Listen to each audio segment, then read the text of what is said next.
All right. Hello, everyone. Welcome to our very last talk or event of Brain Binge 2023. Oh my God. um, it's been a long weekend here. So I'm Ellie, the co-director of Final Girls Berlin, and we're a film festival showcasing horror made by women and non-binary filmmakers. We're here to talk about maternal horror. We'll be having two talks today. So the first one will be Reclaiming Monstrous Motherhood, and then followed by If Mama Ain't Happy, Ain't No Happy Home, Maternal Despair as Parallel to Domestic Decay. If you have questions throughout these talks, please use the chat box, and afterwards we'll have a Q&A, and you can either raise your hand or just write in the chat box again. So here we go with Ariel McCleese's Reclaiming Monstrous Motherhood. So Ariel McCleese is a feminist horror filmmaker and writer based in Los Angeles. She's the founder and editor-in-chief of Blood Letter magazine, which is a brand new magazine, right, focused on women in horror. Her work carves out space in the horror genre for women as agentive subjects rather than passive victims, activating the unique potential of the horror genre to speak to stigmatized themes. Her films have screened at prestigious festivals across the globe, and her essays on motherhood and the horror genre have been published in eminent feminist horror magazines. She holds a master's degree in fine art and critical theory. All right, take it away. Okay, thanks so much, Ellie.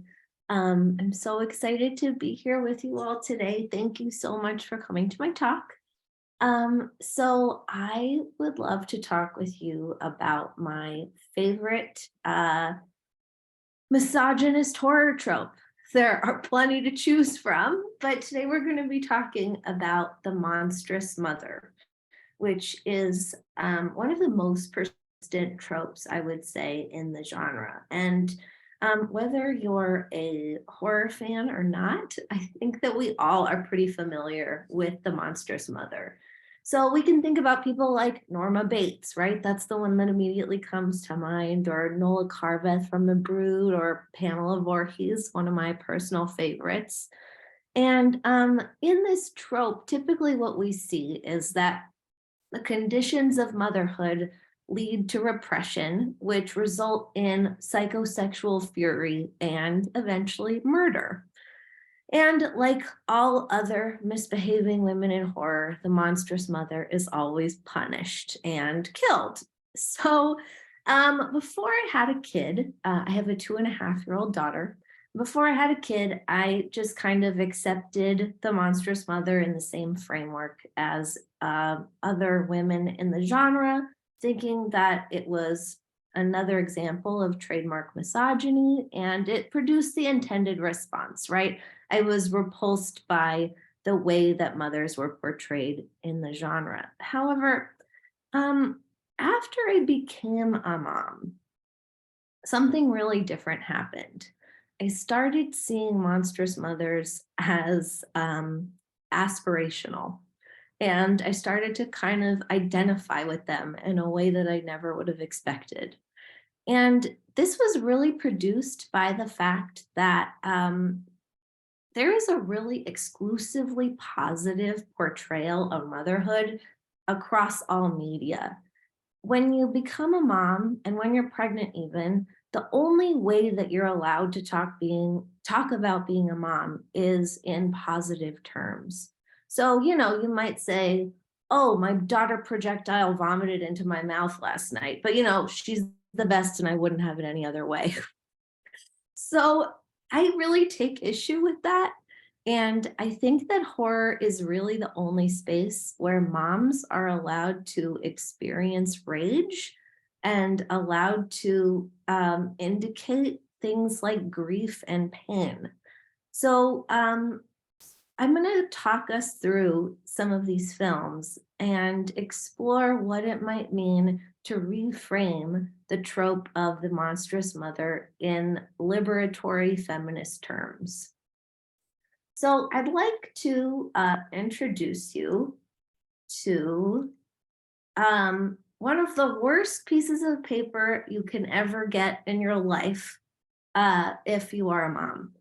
This is called the postnatal depression scale. And let me kind of set the scene for you for a second.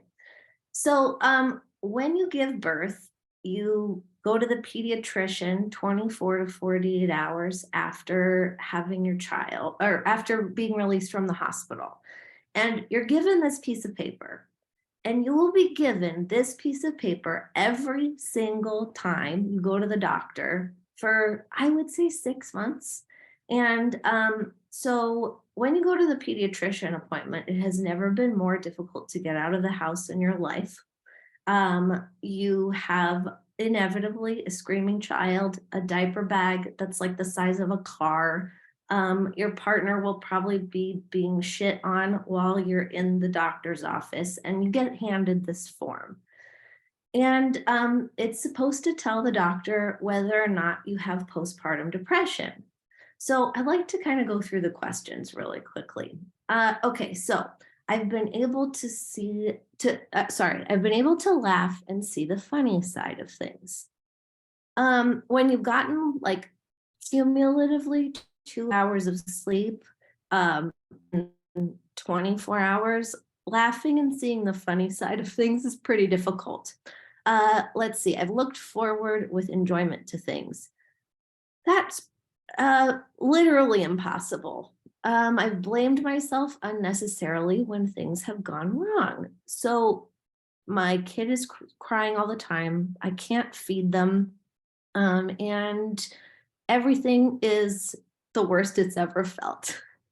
I've been anxious or worried for no good reason. That's a constant feeling. I would say I still have that all the time. I've been scared or panicky for no good reason. The thought that was running through my head for the first 6 months was, what the fuck have I done? And things have been getting on top of me. I remember calling my dad and telling him that I couldn't figure out how to wash a bottle in tears. And that was like me having a full-blown panic attack because I couldn't figure out how to use a sterilizer. I've been so unhappy that I've been having difficulty sleeping. What sleep, I'd like to ask. I've felt sad or miserable. Yeah, crying for like 6 hours a day, I think qualifies. So that dovetails perfectly into question number 9. And 10, if the thought hasn't occurred to you, I'd be shocked. But the thing is, of course, you have to answer all of these questions with, no, I'm feeling great, because it is made perfectly clear that that is the only acceptable response available to you. And God forbid you think about telling your partner that you feel any of these things. So I'd like to speak about these 4 women in front of us. And I would say that the looks on their faces pretty much perfectly describe how I would have liked to answer the questions on this form. Okay, so next, let's take a look at this diagram, which I absolutely love. This is a model of grief that was created by the Swiss American psychiatrist Elizabeth Kubler-Ross. And it was developed in 1969, and it was used to describe the process that patients with a terminal illness go through as they come to terms with their own deaths. So, okay, normally when we talk about giving birth, we associate that with giving life. But I think that horror does something really beautiful. It actually links motherhood with dying. And what I'd like to argue is that motherhood is an act of giving life, but it's also the death of the self. So what I'm going to do today is talk about 4 horror films and go through these 4 stages of grief, well, 5 in total, which we'll talk about at the end. But we're going to talk about the first stage, denial, in the movie Lamb, anger in His House, bargaining in Resurrection, and depression in the movie with Sarah the Bone Woman. And we'll arrive together at the final stage of maternal grief, which is, I would argue, accepting the monstrosity of motherhood.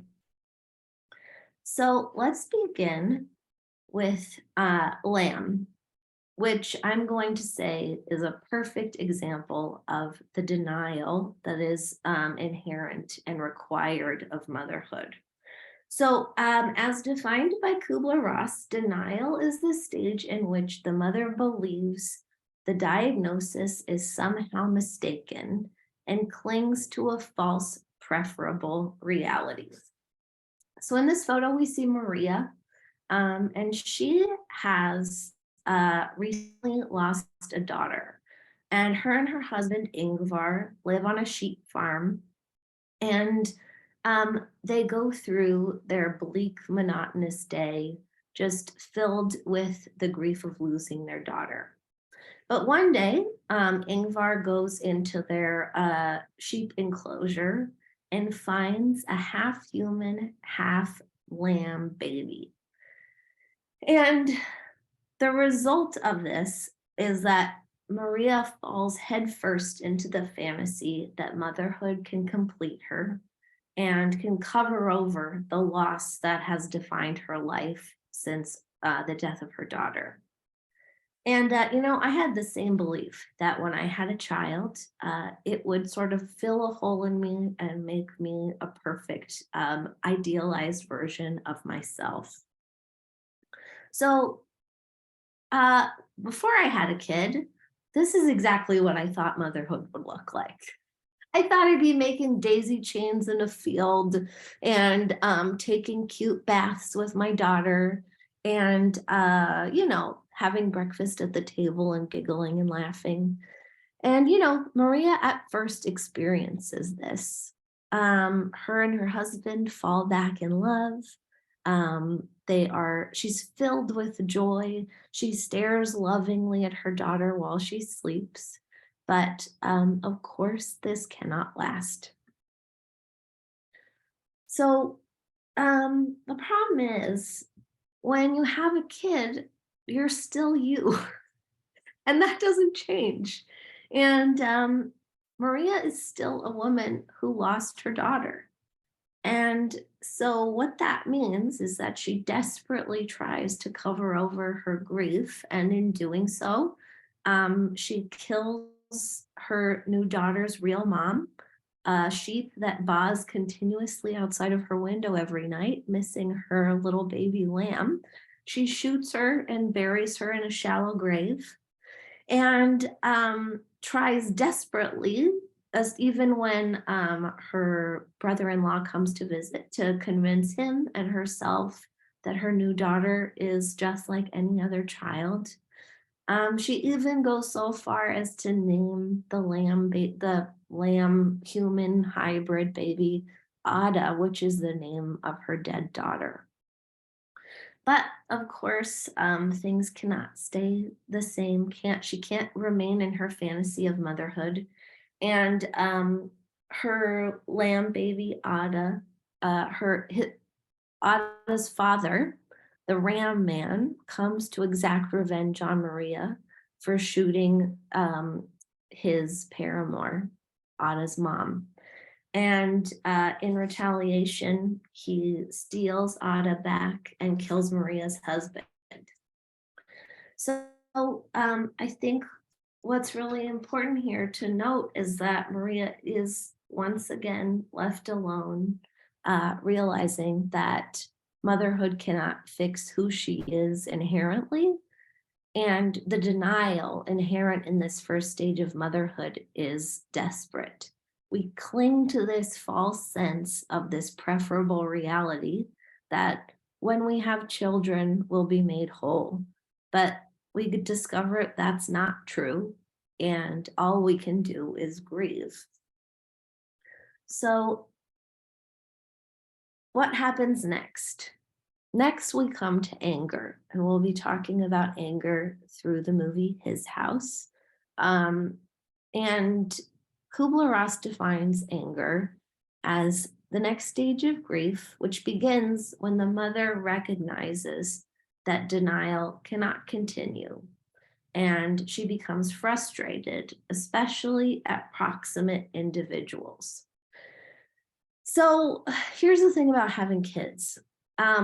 No matter how much you think you love your partner and how amazing your relationship seems to be, once you have a baby, you're going to end up hating your partner. That's just pretty much a guarantee.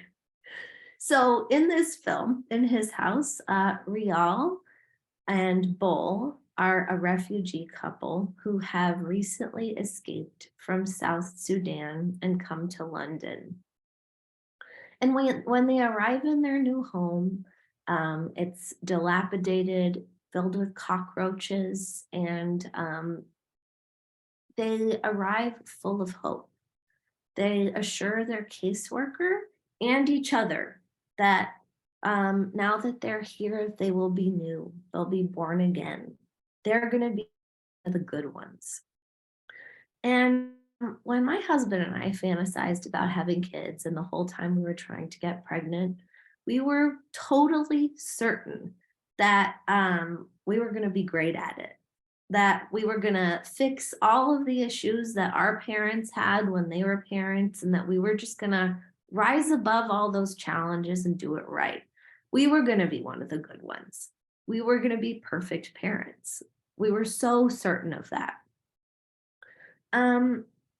And, you know, Rial and Bol believe that to be the case, despite the fact that people are urinating outside of their house, despite the fact that wallpaper is peeling around them, despite the fact they have 75 euros to live on every week, and that they can't get jobs and they can't move. They're in this together. They're going to be perfect, and they're going to get through this. But then, of course, the kid shows up and everything changes.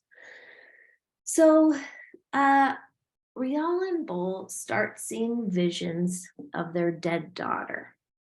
And she begins to haunt them. So we're going to notice a theme here. Everybody has dead kids. And what starts to happen is that their relationship begins to fracture. Rial is very honest about the visions that she sees.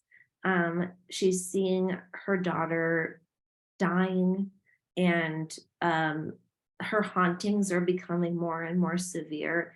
And she shares these feelings with Bol, and he refuses to accept it. He says that nothing is wrong, that he doesn't see anything, despite the fact we know he absolutely is having horrible, horrible visions of his dead daughter. And he tells Rial that it's all in her head, and this is what they always wanted. They risked their lives in order to come here and start their new lives. And I remember having this exact same conversation with my husband at 2 a.m. after my daughter had been feeding for 10 hours straight. And he said, look, Ariel, this is what we've always wanted. So here's a hot tip for supporting partners. Don't ever say that. It doesn't work. It doesn't help. And naturally, Rial starts hating her husband. So as the hauntings become more and more extreme, we finally discover what happened to Rial and Bol as they were crossing over the Mediterranean to arrive at their new home in London. They were trying to flee South Sudan, and they were trying to get onto an aid vehicle to escape, but they were only accepting families with children. So they kidnapped a young girl and gained access onto the bus and watched as the mother of the girl was screaming and chasing after them. And they took their new daughter in as their own. And as they crossed the Mediterranean, the young girl, Nia, got drowned. And so what happens is they finally admit to themselves that This is what they've done, that they've killed a young girl who became their surrogate daughter in their own minds, and the hauntings cease.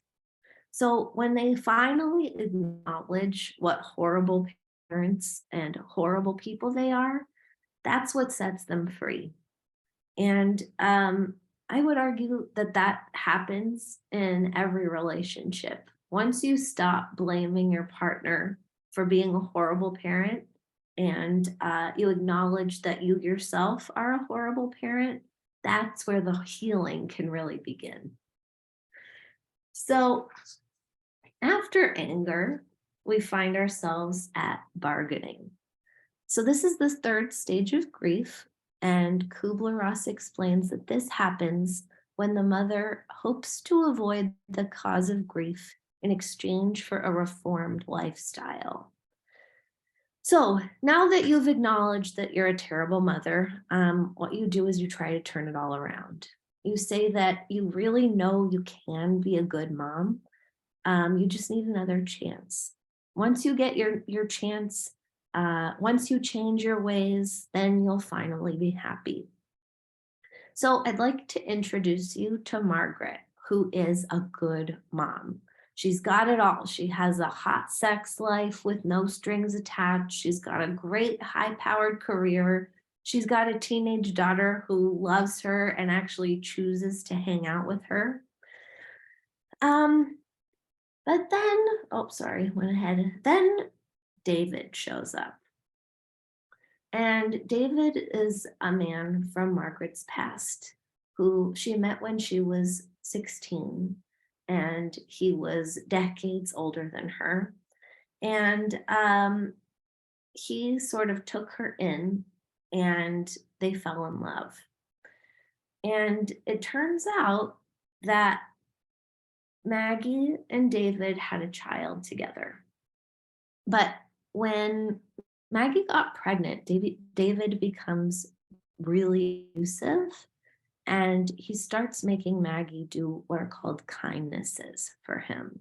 She has to start burning herself with cigarettes and holding her body in contorted poses for 12 hours at a time to prove her devotion to him. And when their baby Ben is born, David can't handle it. He can't handle that she is devoting her attention to the child instead of him.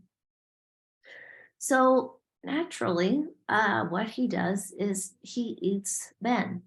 And after Maggie goes and runs some errands for a couple hours, she comes back and finds two of Ben's fingers on the table. And so she decides to run away, as one might decide to do. And when David comes back into Maggie's life many, many years later, and after Maggie has a new daughter and has made a life for herself, he tells her that Ben is still alive inside of his belly. And he comes back to let her know that even though she thought she was a really good mom, she's in fact a terrible mom. And she's abandoned her firstborn, and every day, David can hear Ben crying inside of his own stomach. So what does Maggie do? She starts bargaining. So in order to see herself as the good mom she wants so desperately to be, she starts doing kindnesses again for him. She starts walking to work without shoes. She starts humiliating herself for her child, right? She holds herself in these contorted poses again. And as any mom can tell you, humiliating yourself for the sake of your child is pretty much what motherhood is all about. And through this, she decides that the thing that she can do to prove to herself and to her own teenage daughter and her baby, who's living inside of David's stomach, is that she needs to put her own life on the line for her child. So she fights to the death with David and inevitably pulls the baby out of his stomach. But before doing so, She leaves a video for her daughter Maggie, and she says to her, "When you become a mom, your own life doesn't mean so much anymore. You become disposable, gloriously disposable." Um, and that line in the film really honestly brought tears to my eyes, because this idea of glorious disposability is, I think, the truest lie of motherhood, and the thing that is always mandated of you. That you'd step in front of a bus for your child, that's just a given. That your life becomes disposable once you bring the life of your child in. And the fact of the matter is, if this doesn't produce a feeling of grief within you, I don't know how you can even be a person. So once you've sort of come to acknowledge your own mortality, the next stage we arrive at is depression. And I'd like to talk about depression through the lens of the film Sarah, the Bone Woman, which is actually the only movie directed by a woman in these 4 case studies. And it's also the only one without dead babies, which I don't think is a coincidence. And Sarah is a really special movie that I encourage you all to watch. So, when you first get pregnant, something really remarkable happens, which is that you go to the doctor's office and you're sitting on the table in your, crinkly pink gown, and the doctor comes into the room, and you realize for the first time in your life that you are not the patient. You are the vessel for the patient, who is just a tiny little gray blob on the screen. And every subsequent doctor's appointment for the rest of your pregnancy, you will maybe be asked one question about how you're doing, and then the real patient, the baby that nobody has ever met or spoken to and doesn't really exist yet, is the one that all the doctors are paying attention to. So that feeling of erasure is something that is captured in the movie with Sarah unbelievably accurately. Valeria, our protagonist, is erased at every turn of her experience of motherhood. So Valeria is a carpenter, and she has these ambitions to make all of the furniture in her child's bedroom. She continues to work, but her doctor tells her that the chemicals that she uses as a carpenter are harmful, so she has to stop working. Her husband, Raul, stops having sex with her because he doesn't want to damage the baby. She has to stop smoking, and piece by piece, the depression really begins to sink in. And what's fascinating about Sarah is that the erasure is really a redoubling of an erasure that already existed for Valeria. Because what we come to discover is that Valeria is a queer woman, and part of her journey into motherhood is really determining wholeheartedly that she will put her queer identity in the past. But the thing is that when the death of the self is mandated, it doesn't go away smoothly. Valeria's self kind of fights back. So let's take a look at what that is. So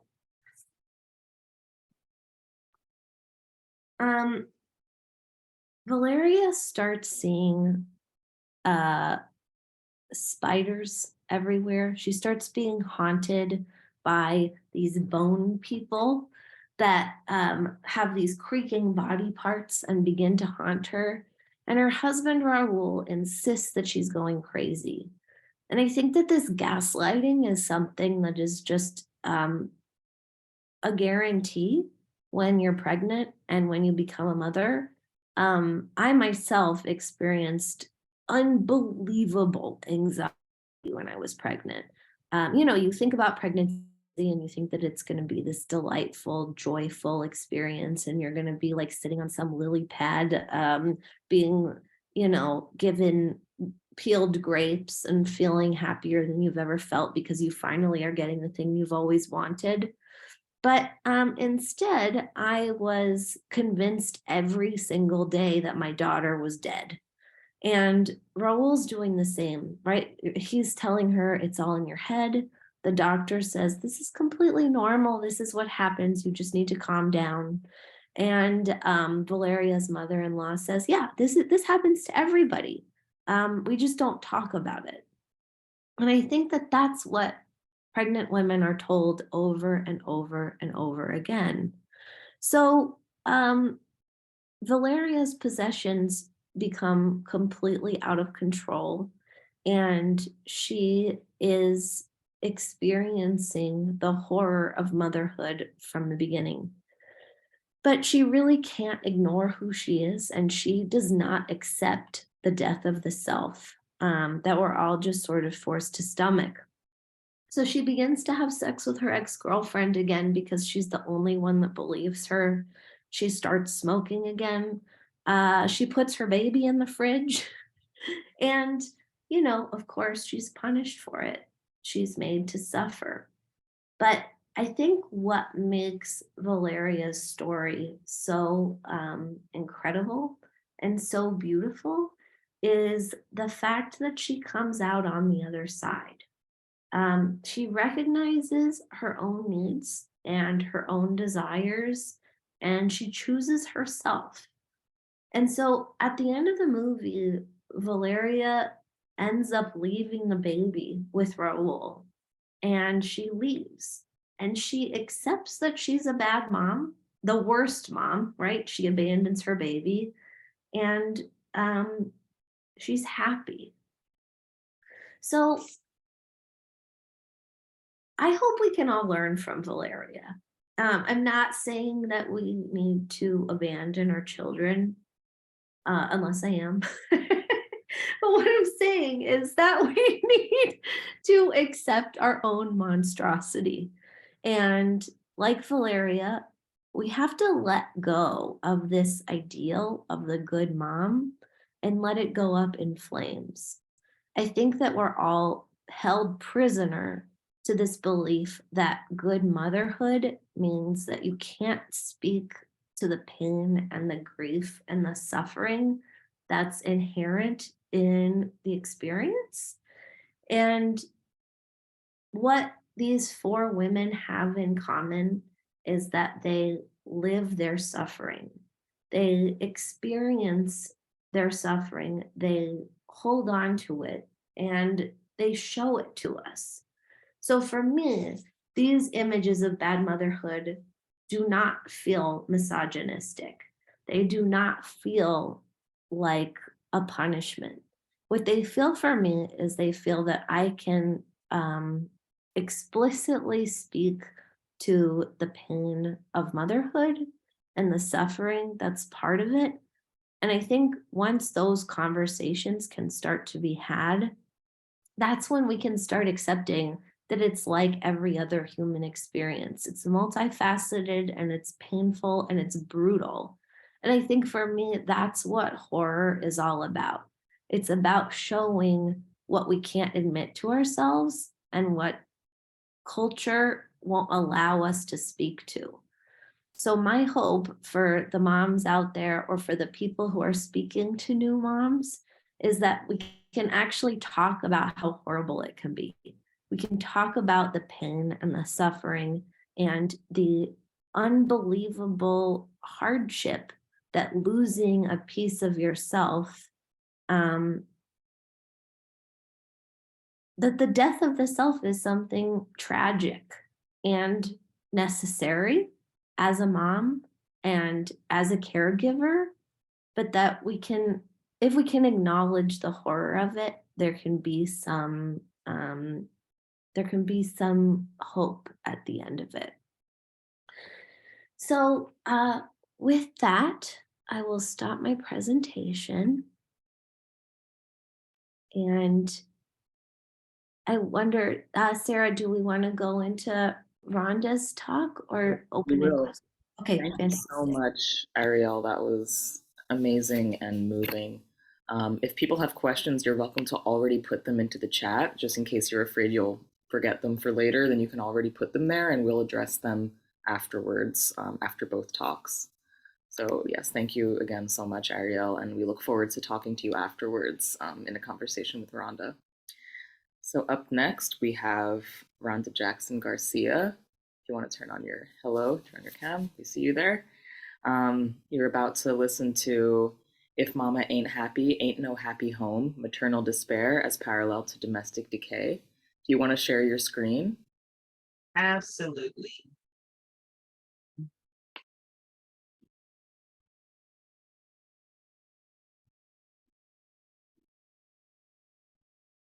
Okay. I'll introduce Rhonda to you all, and then afterwards we will have a discussion with both presenters. Rhonda Jackson Garcia, aka RJ Joseph, is an award-winning, Stoker Award-nominated, Texas-based academic and creative writer, professor, editor, whose writing regularly focuses on the intersections of gender and race in the horror and romance genres and popular culture. She has had works published in various applauded venues, and her horror short story collection, Hell Hath No Sorrow Like a Woman Haunted, was released in August 2022 by the Seventh Terrace. Rhonda is also an instructor at the Speculative Fiction Academy and the co-host of the Genre Blackademia podcast. She can be found online on social media at rjacksonjoseph or rhondajacksonjoseph.com. I'll give the floor to you now. Hi, thank you so much, Sarah, for that wonderful introduction. I'm really, really excited to play here again in the playground that is Final Girls Berlin Film Festival. And of course, I'm back on my motherhood stick. This is an experience that encompasses a lot of my research and analysis work. I think it's really important. I can't wait to be in conversation with Ariel because all those wonderful insights are just amazing. And we could talk about these forever, but I promise I won't talk forever today. It's really late for some of you. So I'll go ahead and get to it. In talking about if mama ain't happy, ain't no happy home. So we're going to talk a little bit about maternal despair as running parallel to domestic decay. In this talk, I will be using an interdisciplinary approach, using film, literary, and cultural studies. Also, widely accepted parameters in the way that we define haunted house, that trope in the horror genre. And then also talking about the implications and relevance of these analyses as they are regarding motherhood experiences. So I think it's important to first talk about how did we get here, and for me to be comparing haunted houses to motherhood and how they are related. So as a general idea, what horror is determined to be. And of course, there are, oh gosh, an insurmountable almost number of conversations that happen all the time talking about what horror is, what it isn't. But for just kind of foundational purposes, I think that we can use horror as a genre of fiction that is used to create feelings, mostly feelings of dread, feelings of unsettlement. So that's the definition that I'm going to work with. I'm not even going to touch all that other stuff about what horror is or is not. So here we go. And in talking about the origins of this horror genre, I think it's really important to start talking about this from about the late 1800s. This is when horror was moving from the Gothic into more what we recognize as contemporary horror. And so what happened here in this movement is that we saw that there were more supernatural influences that started to make its way into this type of fiction. And there was a distinct movement away from Victorian virtues to more individual morality. So now we're looking at people being blamed, someone must be at fault.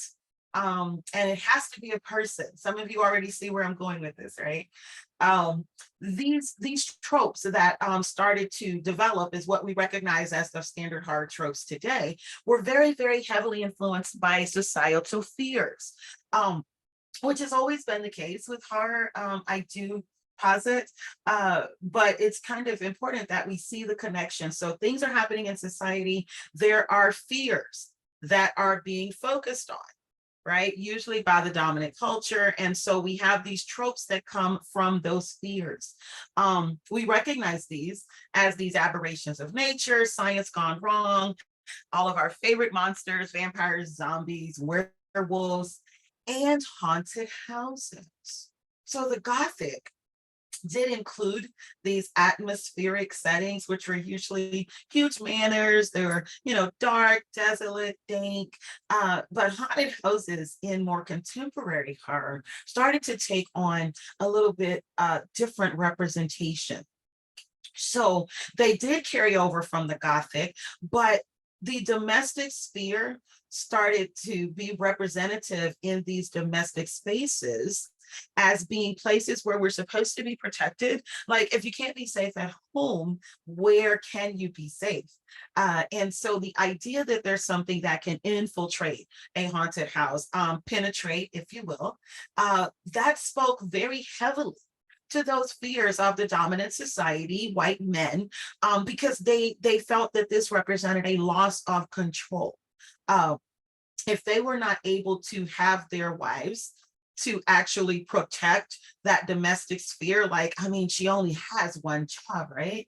It kind of doesn't matter that there's like a gajillion jobs in that one job, but the defilement of this feminine domestic sphere was a very big fear. And so this is where the trope derives from. And it relies on very much traditional gender roles. And so, of course, I think that I shouldn't have to say that this is not me saying that this is the way things are supposed to be. They just were. They just are. So we're talking about traditional gender roles, which extrapolates us towards the idea that motherhood is a representation of femininity. So Adrienne Rich in 1976 penned what we kind of consider our seminal tome of the motherhood experiences. And to just kind of refer back to something that Ariel said that really struck me, Adrienne Rich kind of looks back at that whole idea that motherhood is all rainbows and glitter and kittens and things and such. And so this is still one of the really seminal tomes that we use to talk about motherhood. Kara Williams, in a piece that she wrote referencing Rich, says that women just had to have kids to be complete. And if you don't give over yourself to these little beings, that you just can't be happy. You're just not going to be, you're not going to be complete. But then Rich herself also talks about the idea of being enslaved by childbearing, by motherhood. The idea that mothers have all this domestic power, they should want it, except that sometimes motherhood creates these binds, this binding to where some women are actually chained. People that have children are chained to that experience and to that, even as a personality, if you will. So one thing that I really, really like to take a look at, though, is mothers in the margins. There are people who experience motherhood and childbearing in very different ways, even than what Adrienne Rich was discussing. And Rich herself even admits that this that her analysis is not complete, that it does leave out groups and groups of people who experience childbirth, right? So Williams again states, well, it's worth pointing out the obvious here, that this ideal does not describe the lives of a vast majority of mothers. And so being a mother who exists in the margins myself, I am always interested in these moms, these people who birth children either by force, maybe they didn't want to, perhaps they have done so without any support, maybe they did so thinking that that's what they were supposed to do. Maybe there are parents who have birthed children where the experience is different, where their children are disabled, where their children die. The moms who suffer from mental illness or perhaps physical disabilities, or maybe there are the people who have children who are not moms, right? These are all people who experience childbirth in the margins. And this is a really big focus of mine. So of course, I wanted to talk about 4 moms who were in the margins and whose experiences are not just plagued by those fears and those terrible things that happen in motherhood anyway, but also by the supernatural. I think that qualifies them as mothers in the margin. And so I wanted to talk about these 4 women, as well as discuss a little bit about how their motherhood experiences actually paralleled how their literal households started to break down. Their haunted house stories paralleled their mental health declines.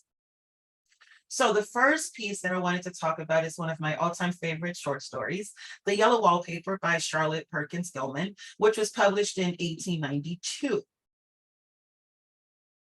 So in The Yellow Wallpaper, towards the beginning, Perkins Gilman has the narrator to make this statement that I would say that this is a haunted house, which of course is an expert way of foreshadowing what just may happen. What's very interesting here, though, is that the house only seems to be haunted to the narrator. So the narrator is a new mom.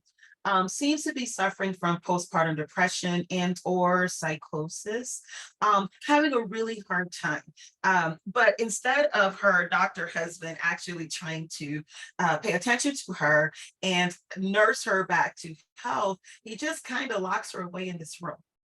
And in this room is this captivating yellow wallpaper. And of course, as a reader, I'm always curious as to exactly how captivating was the paper actually. The narrator is a writer who is also not being allowed to write. As a fellow writer, I think that that would very negatively impact my own mental health. It's one of the reasons why I do continue to write. I need that outlet. And as the narrator progresses in her story, she realizes that she needs that outlet as well, but she's being denied even that simple joy. And so the end of this story shows her complete surrender, not only to her imagination, but to the psychosis that she's suffering. And so when we take a look at how her progress down the road to succumbing to mental illness happens, we start to notice the ways that she describes the actual room. The room starts out as being described not necessarily as decayed or broken down. It's not in the best of shape, but I mean, it's actually in good enough shape that they rented it and they seem to be of means. But as the story progresses, we start to see that the wallpaper, she's stripping the wallpaper away, and it starts to kind of show different things that are happening in this house. We start to see that there are bite marks on the bed. We see, I'm always intrigued by these rings that are on the wall. Like, of course, my brain goes to somebody being chained up in the room. It's very possible that this narrator was not the first person to be actually held in bondage in that room. And so we see that as she's talking about this woman who is creeping in the wallpaper, she notices that there's other women that she starts to see, and they're creeping around in the daylight. She's hardly able to go out in the daylight. She's not even able to take care of her own baby. She never talks about anybody bringing the baby to see her.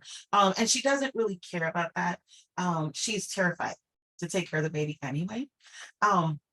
And so as she starts to tear up more of this wall and the furniture starting to show all these dent marks, she realizes that one of her only means of freedom is for her to be able to become one of these creeping women. And so rather than feel sad for her, as usually is like the common reading of the story is kind of, oh no, she succumbed, you know, to her own mental illness. I read this as her actually using the only agency she probably had in that situation to free herself. She was able to free herself through this imagination and through escape room in the only way she could, in joining a legion of sisterhood where all the women were creeping women. I mean, gosh, life goals, right? I'd like to be a creeping woman too. And so then we come to Amelia in the Babadook from 2014. And Amelia, oh, is a mom in the margins after my own heart. So she is grieving the death of her husband, which happened in an accident on the night that she had her son, Sam. And she and Sam are both grieving, okay? But Sam, of course, is only 6 years old. He's a kid. He doesn't really understand what this process actually entails. And so he presents as a child with very high needs. I'm not a diagnostician or a medical professional, but looking at Sam and the characterization of him, I would definitely put him in the category of a child with very high needs for whatever reason. And because of his needs, Amelia is not able to engage with him as a mother probably should be able to. She's so enmeshed in her own grief over the death of her husband and at the idea of having to raise Sam on her own, that she has a really difficult time trying to come from that. But as she starts to break down, Sam sort of recognizes that there's this monster, there's this obstacle that is keeping his mom from loving him. And so this is the way that Amelia and Sam both sort of personify her grief and her breakdown as the Babadook. What we see happening in the house is, first of all, she's starting to yell at the baby. She yells at him. She doesn't even try to take care of him anymore. Once their village sort of disappears, like her sister seems to have been one of the last people who was actually trying to help her with her baby. And so once we see that they have no more support at all, the house starts to suffer from these physical manifestations. Like, not only does she see the Babadook actually showing up when she's asleep and awake, but the house itself is physically, the household is breaking down. She's not buying groceries anymore. Sam is saying he's hungry. He has no food. He's making his own inventions to kill this monster because he knows that it's a really big obstacle for him and his mom. I'm very fascinated by the way this film was lit. It is lit in dim light, except in certain parts. So there's one scene where Amelia gets a chance to go out on her own to kind of be her own person, not have to worry about attending to Sam's needs. And there's so much light. Like, it was almost startling. It is filmed in sort of a sort of hazy, dreamlike sequence, but it's better lit. And so there's kind of these glimpses of light in the darkness that is their lives that kind of says, okay, you're outside of the house, you have all this light. Maybe there's something in the house that you need to kind of attend to. Maybe you can have some of this light there also. And so by the time Amelia actually confronts the Babadook, which is this manifestation of her grief, of her frustration, her anxiety, she realizes that she has to do this for herself, but also for Sam. And so once she takes that bundle of monstrosity and kind of throws it into the basement, there's this moment where I'm cheering for her, because I understand that if you choose motherhood, you're choosing that life. These things never go away. The grief, the frustration, none of that ever disappears. And so it's really better to keep it contained in a healthy way and in a place where you can keep an eye on it. And I feel at the end of this, when I look at her going to feed the Babadook the worms, that she kind of knows, okay, as long as I feed you and keep you here, Sam and I will be fine. We can have birthday parties, we can live our lives. but I need to keep you here. And as long as I feed you the dirty stuff, the worms, the bad things that you can eat, then maybe you'll stay here and we'll be safe. So what is the real monster here, though? This kind of talks about what I like to focus on in my writing, but also in my analysis work, is Amelia actually a monstrous mom? Is she the monster? Sam recognizes that the Babadook is actually after him and his mother, so he doesn't see her as the monstrous being here. So we have to kind of think about, I believe, when we talk about motherhood and we want to put on our judgy pants, I think sometimes we have to think about what are these circumstances that these people are experiencing motherhood within. Are they societal issues? Are they supernatural? I mean, I guess in regular life, we might not talk about the supernatural, but we definitely should talk about the systems that are in place that don't always support these mothers. As Glenn Canny said for RogerEbert.com, he talks about the Babadook as being a menace that is the metaphor for the terrors of childhood and the terrors of parenthood. As a parent, I can definitely say that yes, there are these anxieties and there are these terrors. And my children are much older. Our youngest are 16, but this fear never goes away. Like, you always worry as a parent, did I mess them up? Are they okay? Will they be fine? I mean, we never know how these things will turn out. It never goes away. So I think that this was a really appropriate quote that kind of encapsulates parenting, childbirth, all of those things lumped together. And so then there is Bride Before You, which came from the Horror and War anthology in 2021, where we're introduced to Lenora. Now, this is one of my absolute favorite depictions of Black motherhood, of an experience of that, because these experiences are not a monolith. But this was one that was very, very heavy, but also very nuanced, because Lenora is the wife of a rich businessman who is also a dark-skinned Black man, and she is fair-skinned. And so there's all this pressure on Lenora. Reconstruction is already taking place in society. The fact that her husband was able to become successful as a Black man is a huge thing. But of course, now he wants a son, not just any child, it has to be a son. And Lenora understands that this son cannot look like her husband. The son must look like her. The son must be light-skinned, must be male, and this is going to be her husband's heir. But Lenora is carrying these, the weight of these responsibilities alongside the idea that as a Black woman, she doesn't get to have any desires. She doesn't get to have any wants of her own, and she really doesn't feel much value except as that of a broodmare of a male light-skinned child. So she's having to bear a lot of shame. The very first scene of this vignette is shot very darkly, and it shows Lenora giving birth. And so all of this is happening in the dark.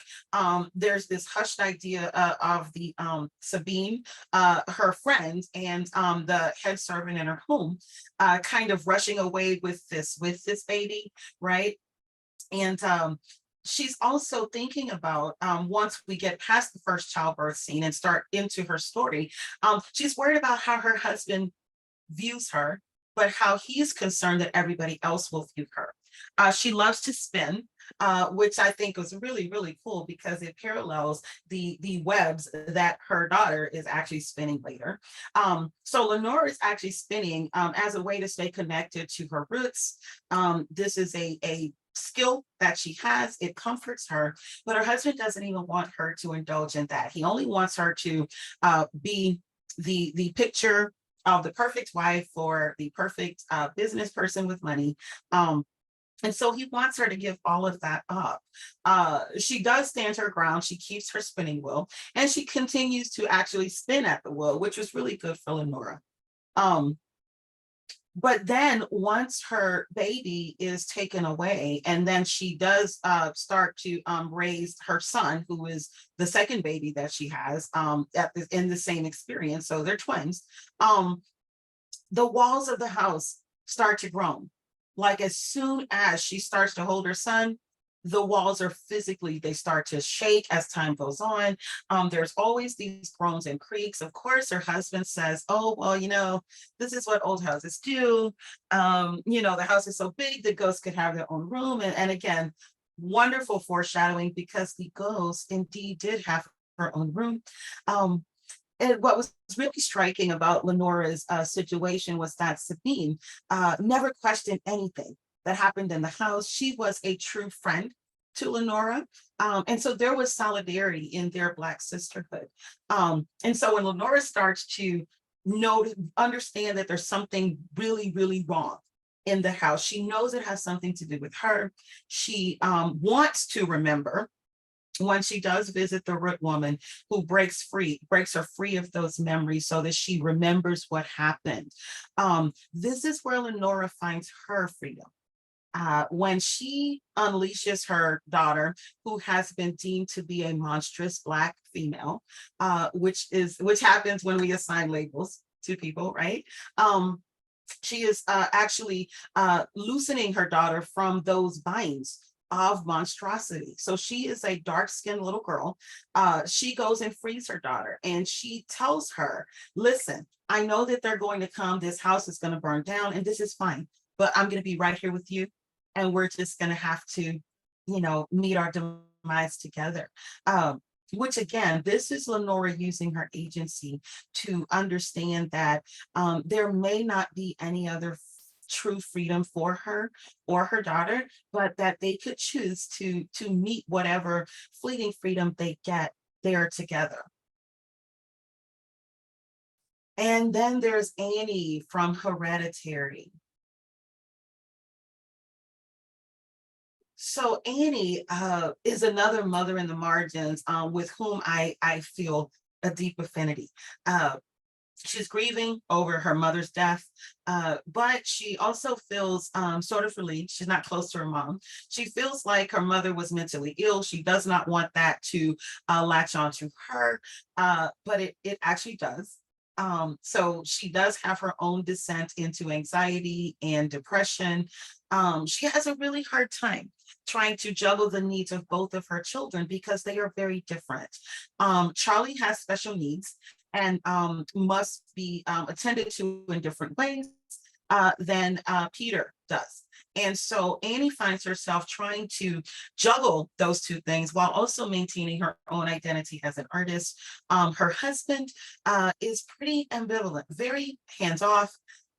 We don't see him engaging very much with the kids. And so that's sort of a thing that sometimes people who experience motherhood, especially in the margins, have to also contend with.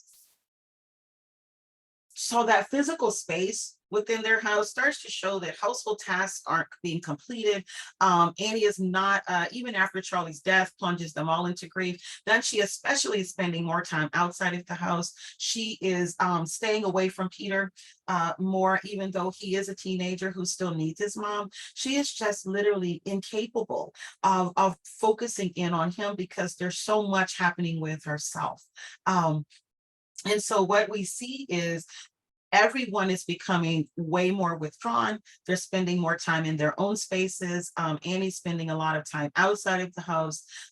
And so they're all grieving together, but separately. And by the time we get to the end of the movie and we see that this is really a set of circumstances that has been orchestrated by this whole cult that her mom was the leader of, we start to see that all of this was orchestrated by outside events.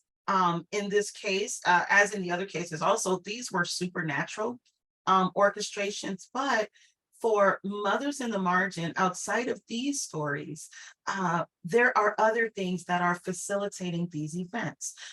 We have societal institutions. We have the fact that mental health is not considered to be an important thing here. I speak to, as someone who lives here in the United States, I think that other countries do things, which is great.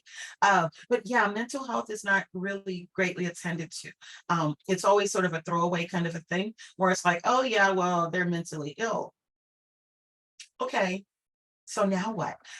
There are also other types of institutions. There's poverty, there's drug addiction, there is the ambivalence of the household partner. And so for poor Annie, her death was already orchestrated. This is where she was always going to end up. And so that's the only way that Annie would have found any freedom. So what does all of this mean? Well, why do I talk about this all the time? Well, there's a huge relevance to these types of characters in the horror genre.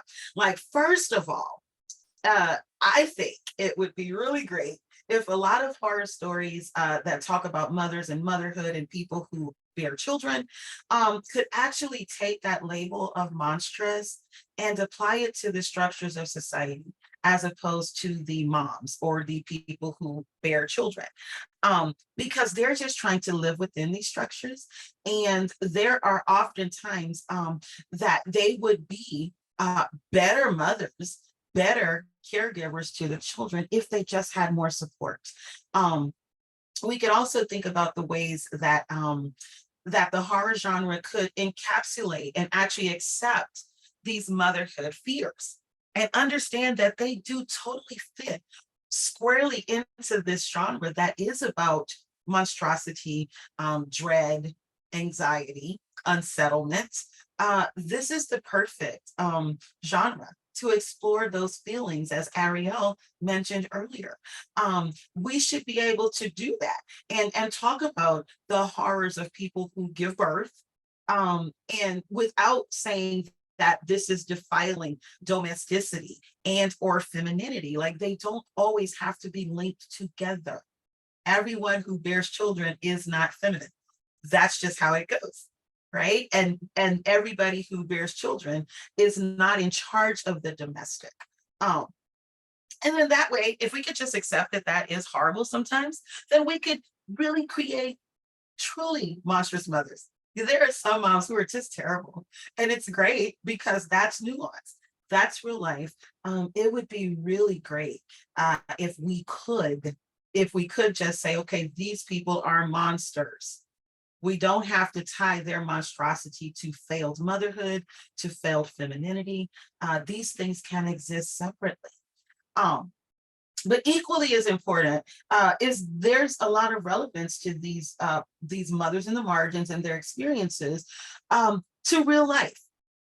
So one of the things that I think was interesting coming out of the onset of the pandemic was that there's all these surveys that are happening and starting to look at how mothers, and I do, in looking at these statistics, I am talking about women who are married to men or in domestic partnerships with men. I'm sure that the statistics are different for other types of partnerships. So I'm specifically talking about those here, is that women spend so much more time of their day doing housework, doing caregiving and nurturing than their male partners do.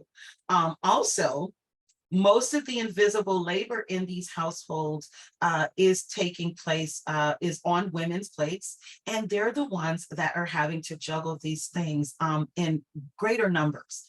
So it would seem to me that if that's the case, if women are usually the caregivers in these households, if they're taking on more of the invisible labor, then it would stand to reason that if we wanted households to run more smoothly, then we would support these women. We would support them in care.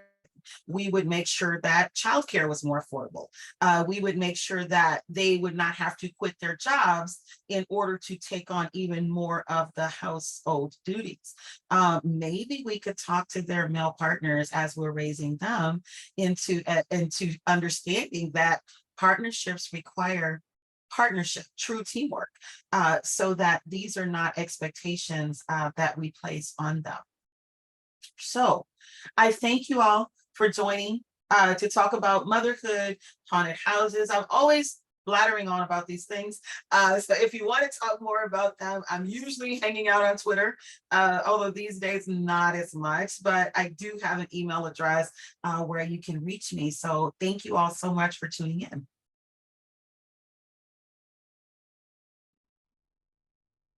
Thank you so much, Rhonda. Thank you. This is excellent. I guess the first question would be like, do you have questions you want to ask each other after hearing each other's talks?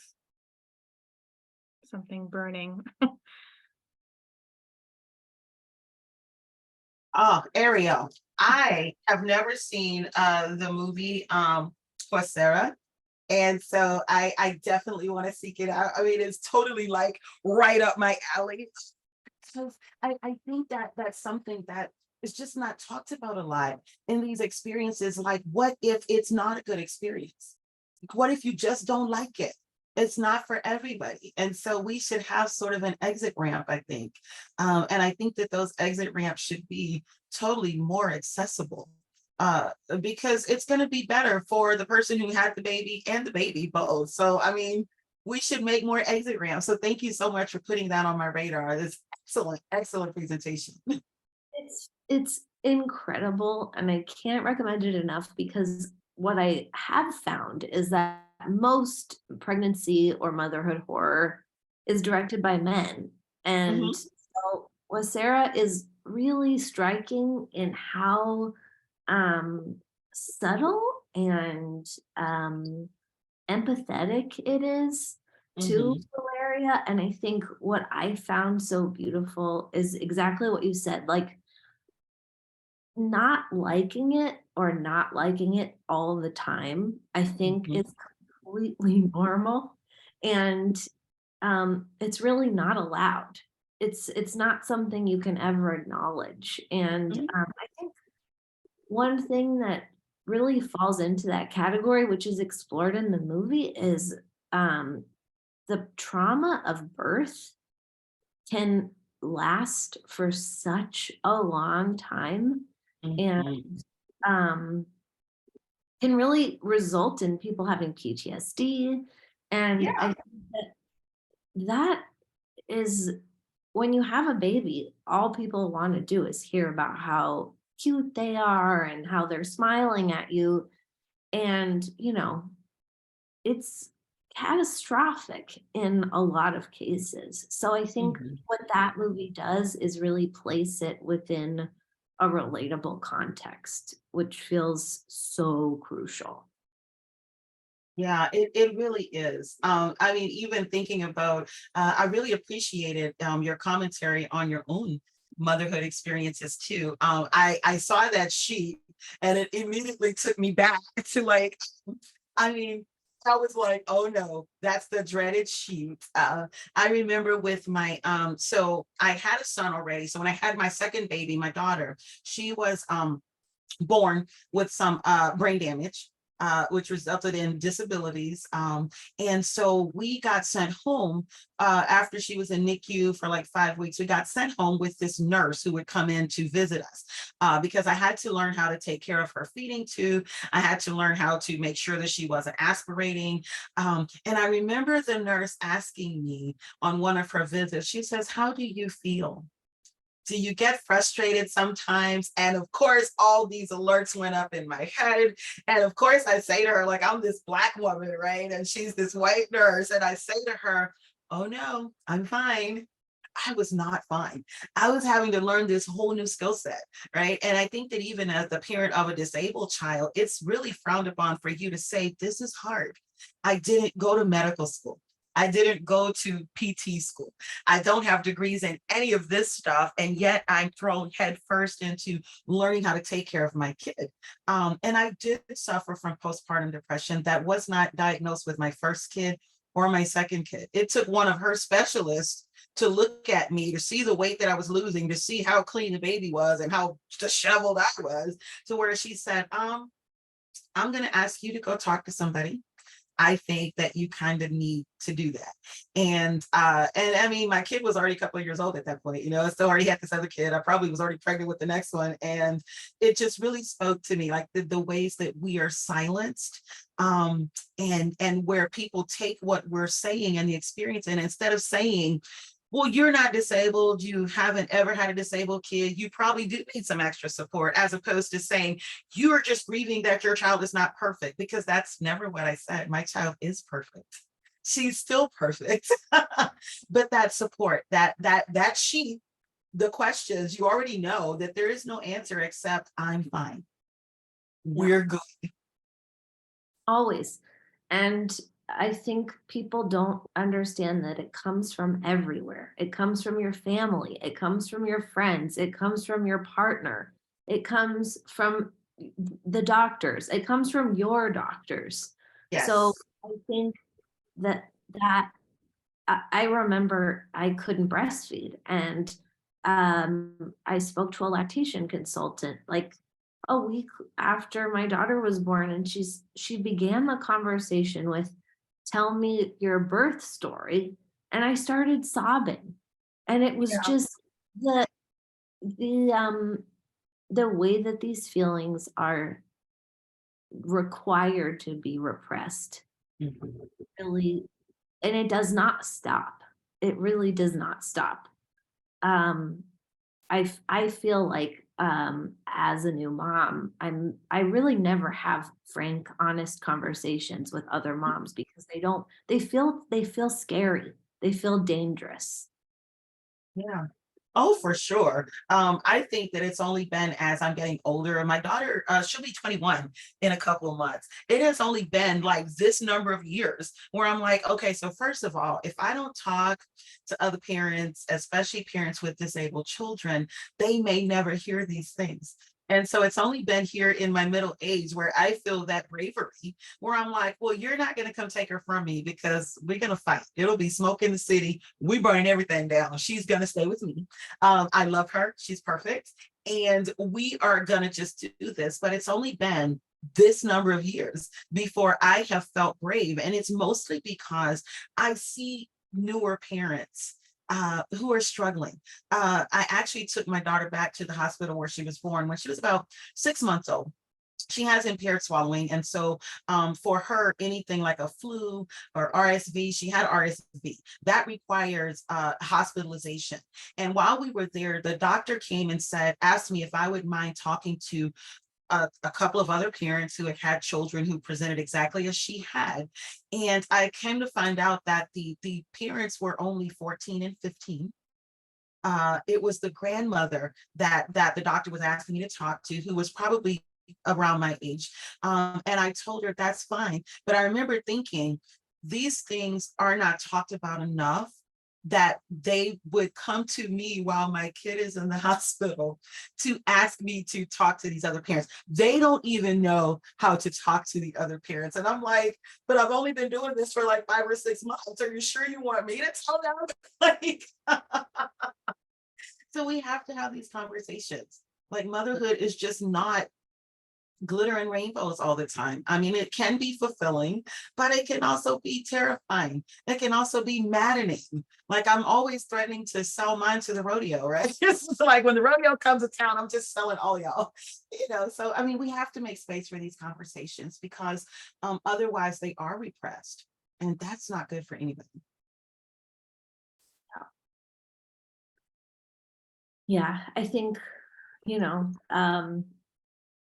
the something that a couple people have asked me before is, are you worried that when your daughter grows up, she's going to see all of these essays you've written or talks you've given about the horrors of being a mom? And my answer is, I really hope she reads them, because if one day she decides to become a mom, I want her to know that it's okay to feel these things. And it doesn't mean I love her any less, but the mandate of motherhood is that you, in some way, allow yourself to disappear. It's it's required and it's expected, and you're supposed to celebrate it. And I think that that's if that is not acknowledged as a loss, then it's so destructive to your selfhood.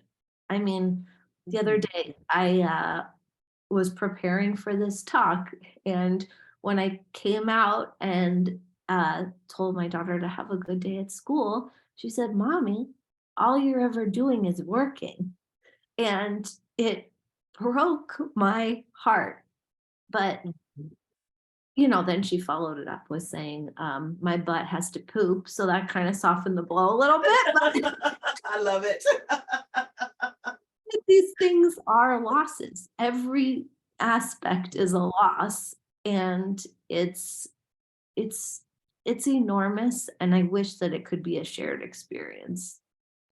Yeah. Oh, absolutely. I think that what we're doing here, and also with trying to bring more of these experiences into literature, into films, like into the broader culture, is that we're actually teaching them that you don't have to have a complete loss of self.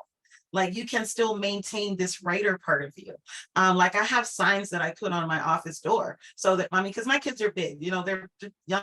Youngest is 16. And so they kind of know when the sign is on the door, don't knock. Don't knock unless there's smoke, there's blood, like a lot of it, or if somebody's coming to the house, it's not supposed to be here. Other than that, I can deal with it after. Nothing, and of course, to teenagers and young adults, everything is important. And I say to them, it's really important to me, just not right now. Not in within 2 hours, not within this amount of time. And so they know. They're learning that, okay, this is mom. My husband works over the road, so he's not always around, right? So they know we'll go to her, but let her do this first because it makes everybody happier. Let her do her little stuff. Let her talk about her little horror. Let her talk about her little monstrous motherhood, and then everybody will be happy. She might even buy us ice cream. So I think we're giving them a really good example that shows them that it doesn't have to be disastrous, but only if you're honest about it. Like only if you're honest and say, if I don't get time to write, then I'm not going to want to be anybody's friend, right? So if we want every mama to be happy, let mama write, let mama read, let her analyze her little shows, and then we'll have a movie date after. Yeah, absolutely. I just wanted to quickly add to the conversation that as curators of this festival, and Ellie can definitely attest to this, this is such a major theme in the work that we receive, both from feature filmmakers and short filmmakers. Like every single festival season, it could be its own block. Have we done a maternal horror block before, Ellie? I don't think We we've done actually that haven't, specific, no. but we did like the bodily autonomy short block last time, which had a lot of motherhood themes. We've shown Prevenge, we've shown Huesera, we've shown You Are Not My Mother. Have either of you seen that film? Yes. No, I haven't seen it. Super intense, story Irish of film, a yeah. teenage girl and her mother who comes home one day and is kind of transformed into a monster who she can't relate to anymore. So I Oh, can, yes. I think I did see that one. Yes. yeah, and of course we also showed We Need to Talk About Kevin by Lynn Ramsey in our first edition, which I think is a great example of like Complicated motherhood. what complicated motherhood. The idea that you're an atrocious person if your child turns out to be a criminal in some sense. So Oh, that's wonderful. yeah, so there's such a wealth. Like I can't even begin to talk about it, but just so you as you can imagine, this is such a theme that people are processing through horror, in big and small works. It's so great that we're able to facilitate this chat right now as well. Like these talks. I mean, yeah, I'm kind of overwhelmed right now. But I was wondering, Ariel, you were also talking about your kid growing up and reading your stuff. As I was also listening to both of you, I was wondering if, since you've been so open, and thank you for that. Also, it's so enriching to hear all this. Do you have if you were to show your kids a film that represents motherhood the way you would want it to be seen, is there a film that kind of comes to mind for both of you? Well, for me, this Bride Before You, as a Black mom, Yeah, that hit hard. And so when I watched it with the kids, I specifically wanted them to understand that not to absolve myself of all my motherhood mistakes. I mean, because I make plenty, but to kind of put into context that idea that we are parenting with our own baggage. So we are parenting with our own societal restrictions. And so when I say to my sons, I have a 24-year-old who I just hated when he worked nights. We live here in the suburbs in Texas. And so I'm freaking out and I'm like, I don't want you going to work like that. I'm afraid for your life. Like they understand that when I have these missteps or have these, when it seems that I'm pressuring them, it's because there's pressure on me too. And I think that vignette shows perfectly, especially as a Black mom, like, understanding that I have, kids who inhabit, bodies with vaginas and with penises. I understand that this looks different when you're Black. It looks different when you're from this culture. And I think that it's really important that they understand that there are all these restrictions that don't come from me because they're actually coming from above me, and that we all have to kind of navigate those. So that's one where we had a really good conversation about parenting. And it's like, I hope y'all let us make it. We're doing the best we can in the light of misogyny and ableism and racism and all this stuff. It's like, listen, we're doing the best we can. So that's one that I like to point to. It's like, see, that's what happens. We're trying our best. Please let us make it. Yeah, I think I'm gonna go with inside. No, I'm just kidding. I I hope by the time my daughter grows up, more moms are making horror movies. Yes. They are. They really are right now. I mean, they're not getting the funding to make features in such great numbers, but yeah. Yeah, I think that's what I'm most excited for. And I think with Sarah's like the if I were gonna show her one of these movies right now, it would be that one. But I hope that by the time she's older, there will be a ton of mom written and directed, and like Prevenge, like Alice Lowe. I mean, that's the kind of woman I want her to be seeing on screen. Yes. We have a question in the chat from Verdell. It says, not horror, but supernatural adjacent. We'd love to hear your thoughts on Petite Maman, if you've seen it. I haven't seen it. I'm writing it down. Yes, me too. I haven't seen it. It's the new Celine Sciamma film. Okay. If you wish to share your thoughts, Verdell, feel free to turn on the mic, or if anyone else would like to participate, you're very welcome to.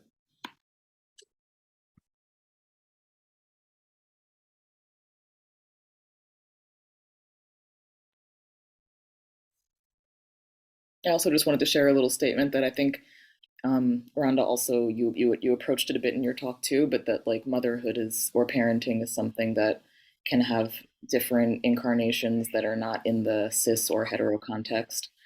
And yeah, they may have parallels with the topics that came up in your talks, and they may differ from those as well. But yeah, just wanted to add that to the conversation. And I know a friend of a friend who identifies as non-binary who had a really horrific pregnancy experience as well. Not my story to share, but they were not having a good time. Yeah, no, this is exactly what I mean by in the margins, is that these are not like the typical rainbow unicorn kitty types of experiences with childbirth and child rearing.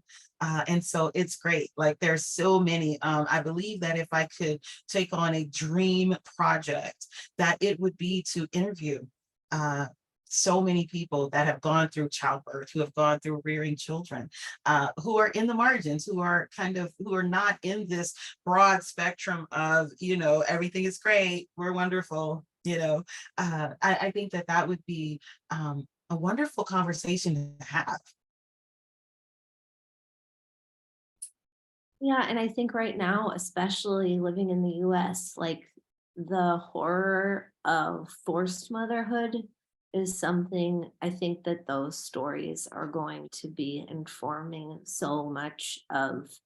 Um, I hope that that enters into the horror film conversation soon as a result of the experiences that are going to be forced upon women as a result of abortion bans. I mean, I wanted my daughter tremendously, desperately, and I cannot imagine going through this experience had it not been a choice. It cannot begin to fathom the horror of what that would mean. Yeah, oh sure. So I am really I'm always talking about Jordan Peele's movie Us.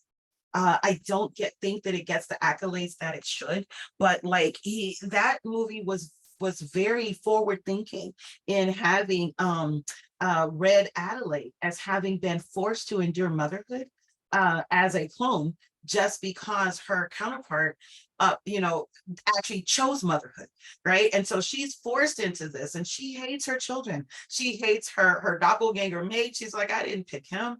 These kids, these are monsters. I didn't want them either. You know, and so I really think it was a really forward thinking movie that almost that I'm really hoping ushers in more of those kind of conversations about forced motherhood. Like it was something to see this one Black woman who chose motherhood, and then this other one who's like, I didn't choose this, I didn't want this, I still don't want it. You know, it was really refreshing, and so I do hope that we get to see more of that. I mean, because she was a clone, so she was literally on the outside, on the outskirts of this whole experience anyway. She's like, I didn't want to do that. Yeah, there were also films in our medical horror that were about like technologies that police the body and that Mm. yeah, prohibit contraception or abortion. Yeah, so this theme is coming up as well. Yes, good. It has to. It needs to. I love it.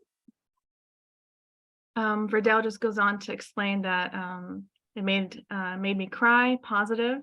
I'm not a mother, but have a complicated relationship with my mother, who among us does not. Yes, sure. Yeah, I would also add that I think it's really important everything you're saying in terms of forgiving what we may deem to be like unforgivable or unacceptable behavior in mothers, right? This is such a prevalent and predominant theme that so many people can relate to. And yeah, this person, Sabina, now comments as well. I think I learned to understand my mom better today through Rhonda and Ariel's talks.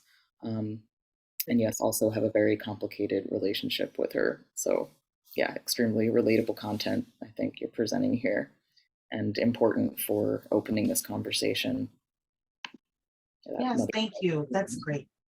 Yeah, that means a lot. And it's funny, I think like, you know, feminism, the concept of consciousness raising groups is not foreign to any of us, but I don't know why that doesn't exist with moms. Like the first it's mind-boggling to me. Like the fact that the closest you can get are like mommy support groups, which are only about like which model of the snoo you bought or what stroller is Mhm.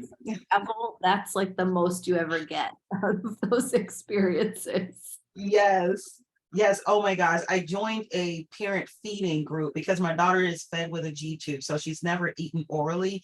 And I like exited stage right so fast because every single conversation was about basically force feeding your kids so that they would become oral eaters. And I was like, but what if that's not the thing that's supposed to happen? Like, what if she's never supposed to eat orally? I want support for that. Like, what are y'all even talking about? Like, no, I don't even want to play with y'all anymore. Like, it was just this really madhouse. And I'm like, no, that's not for me. So yeah, we didn't do the mommy groups anymore. Yeah, I think I joined a mom group, hoping desperately that I would be able to talk to somebody who felt like I did.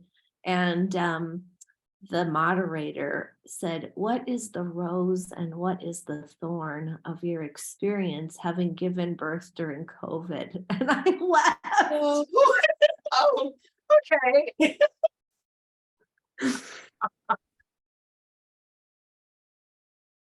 Matt, you have a question? Do you want to turn on your? Hi, yeah, I just want to add really to that last point.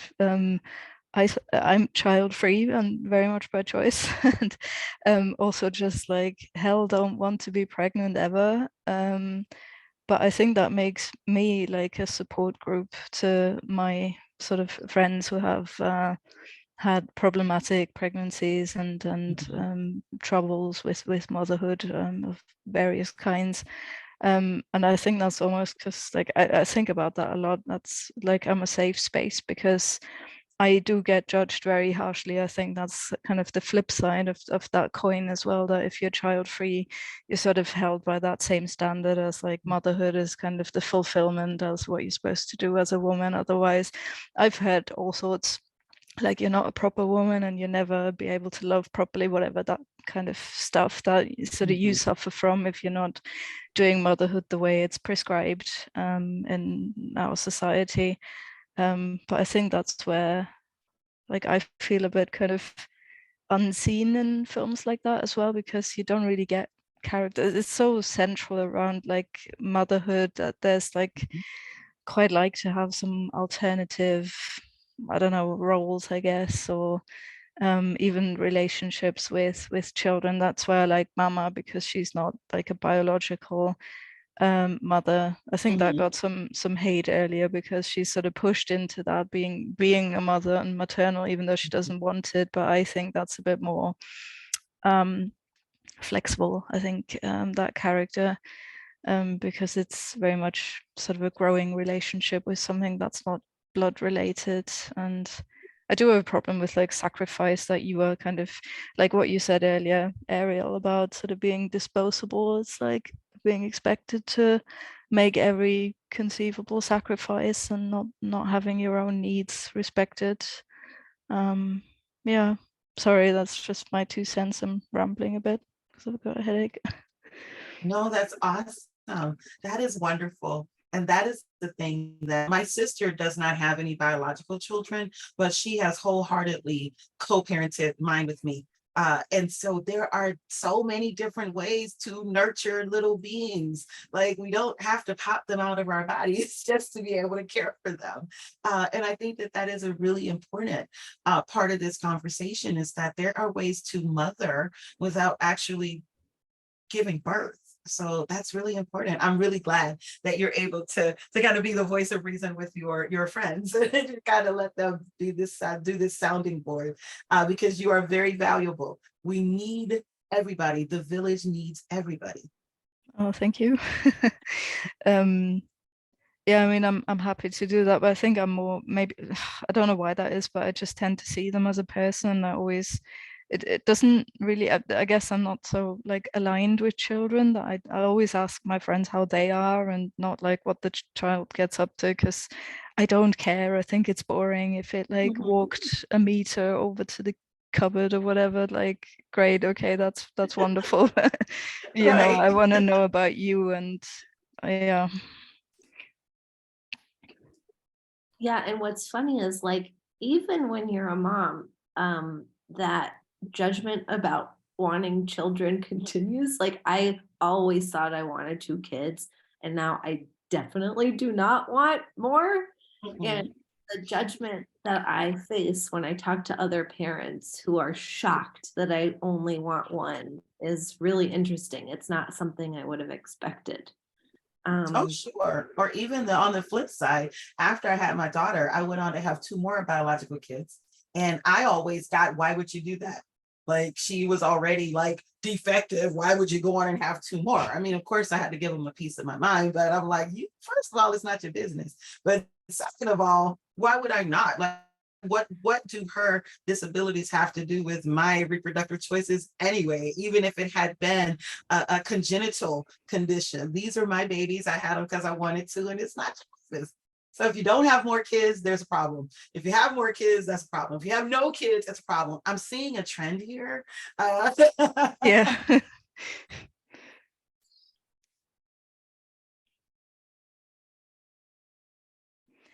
Also, film recommendation that I don't get tired of peddling, but I've recently seen Matriarch, which is sort of a bit more indie, I guess, a UK film. But that's about sort of older daughter, mother-daughter relationship, like grown-up relationships, not about pregnancy.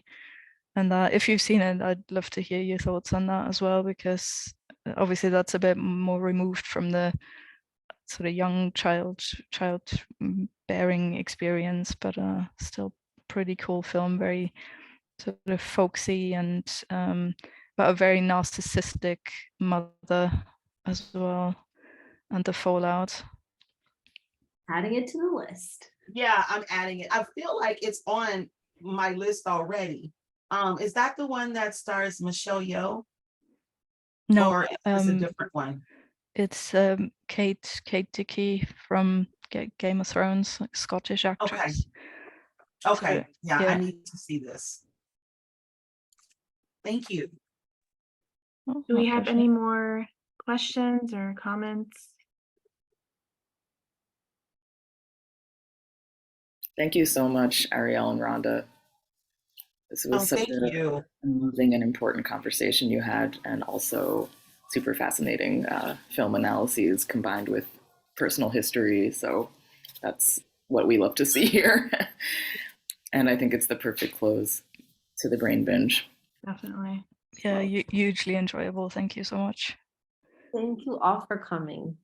Yes, and thank you all for having us. You all are doing very important work at the Final Girls Film Festival. I mean, and I'm all in. So every time, you'll just have to shoot me away and say, no, we don't want to hear from you anymore, because I'm going to keep coming.